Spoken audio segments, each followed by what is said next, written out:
Okay, so here's my Wyeth-Scott more power puller. Yeah, as you can tell, it's got some problems. I'm using this pointer here today. Number one, it was a flea market buy, $5. So, and it's got some wiggle in the hook here. And I think the hook may have spread, but I'm not real sure. I'm going to have to look at the pictures online. And supposedly, oh yeah, let's see what else. Yeah, it's got this spring here that hooks on there like that, eh? Yeah, and the other end loops around and hooks to this deal here, or touching it with my middle finger, which has to do with the ratcheting effect. See? Yeah. This spring is intact, apparently. Let's see if you can see that in there. Yeah. See, this one's good. Yeah, that one's got the spring on it there. Use my pointer. Yeah, whoops, this thing. The Pointer Sisters. Yeah, that thing, that spring, that works there, okay? Yeah. So that's a good thing. But this one is busted. It's got nag tee on it, or what I call not a good thing. So yeah, this one needs a spring there. And check out the geometry of this thing. This is, see, this hole here down the middle, this hole here, doesn't really lead straight in because this one is bent to the left that way, and this one's bent to the left. I think this thing's supposed to be in the center. And see, it says 1.5 ton. But, and you may have noticed that it could use the cable too, maybe. Let's look at the cable in a real close-up view, all right? Sure. Okay, here you go. Check that cable out. How does it look to you? It's not very good, is it? No, it's not. But there it is. This is what it looks like. And this thing has what I call full glamour. It's even got the original dust right down the middle of the tube there. Can you see that? Shout it out. I can't hear you. Yeah, see? It's a more power puller. See? Right there. Oh, God, this thing's heavy. Yeah. And patent pending. And here's your load rating. 1.5 ton right there. Can you see that? I think it says 1.5 ton. Yeah. Focus in on that. Okay. Oh, this thing is a heavy damn mother. And it's got some guys' initials on here. HTW or something like that. And it's got the original dirt. This is original equipment dirt. Not to be confused with aftermarket stuff. So yeah, this is made in USA. And much better than any come-along you can buy in the store. Of course, this one needs a little bit of detailing. Let's go over the fine points again. Sure, why not? Yeah, the hook, I think, may be spread. The hook has what I call some wiggle. See? There. I don't know, focus. This thing takes a while to focus, but yeah. Yeah. The teeth are good. Matter of fact, they're better than my teeth. And it's got what I call clickability. So that's a good thing. So I'm going to have to get a cable and a hook. And another thing.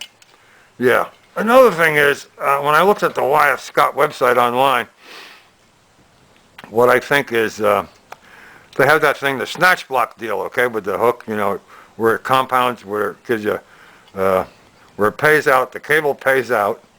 It's supposed to be 6x37 fiber core. Looks to me like it's easily 5/16, possibly 3/8. But anyway, this is fiber core wire rope, the original stuff. And that's what I need again, 6x37 plow tempered or something like that, fiber core. But a bad thing is, or I think what could be a bad thing, is the snatch block they sell you, what I call the little traveling sheave thing, that hooks to the wire rope down here, if you want to double your pulling power. That thing, I think, has a pressed steel riveted sheave in it. I'm not particularly fond of those. Let me show you this other thing I got in my drawer here. Yeah, here's some sheaves that I really like. See, these are, well, I don't know, maybe 3 inches OD. They got a bronze bushing in the middle. I know because I put the bushing in. And McMaster car, you know. And the groove radius is approximately 3/8 of an inch. I don't know if it'll focus on that or not. But yeah, they got that nice. These are made of solid. You know, they're not riveted. So it looks like I might have to break down and remake. You know, make another snatch block for this thing of the type that I like. I don't go for this riveted sheaves business. That's not a good thing. It's got NAGT, N-A-G-T, not a good thing. But yeah, these are good sheaves. Haven't used them yet, but I'll show you where they go shortly. But yeah, they got SAE 660 bronze bushings in there. I had to drive them in there with a big screw, pull them in with screws and giant washers and a giant bolt and stuff. Yeah, because I didn't have a press. But anyway, you know, yeah, this wire rope, I think, is what I call BR, or beyond repair. And yeah, it's BR. And this rivet, that's going to be another trick. See, there's the original rivet. I don't know if you can see that here. Let me lift it up for you. You can give it a good look. Let's see if I can get this cranked around for you. Maybe I can and maybe I can't. But hey, you know, whatever.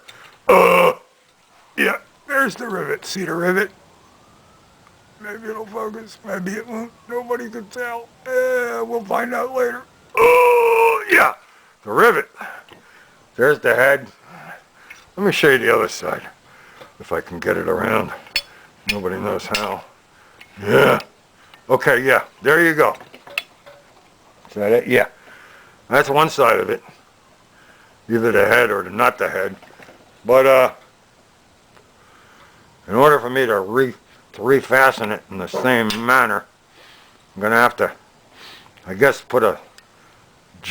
rig this up with metal in here, shim it up solid, and then either peen this side down on the new one.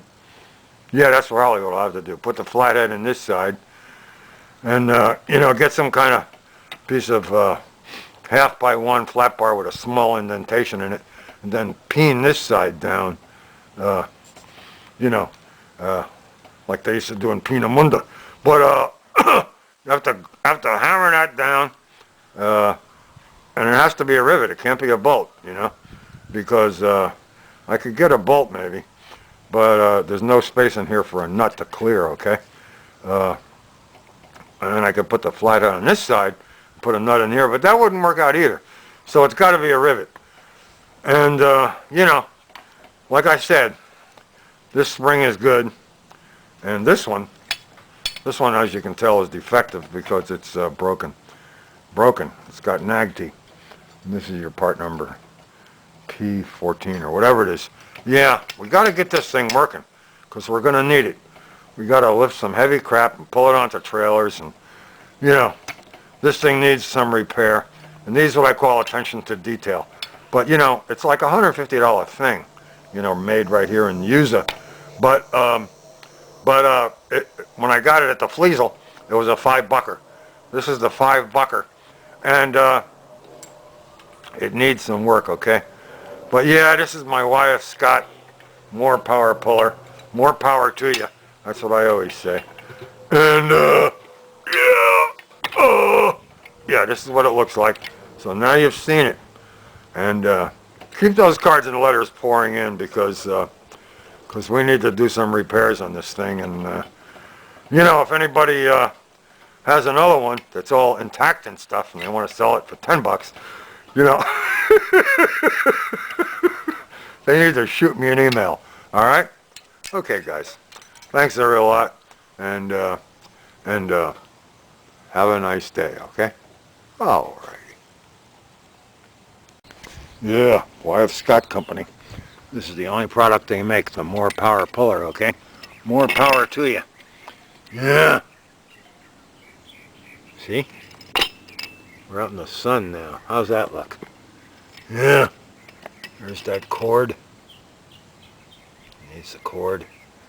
I guess this camera focus is slow even in the sun. Yeah. That's my wyeth-scott. Use a little bit of detail work here and there. Yeah. It's a $5-bucker. Okay. Bye-bye.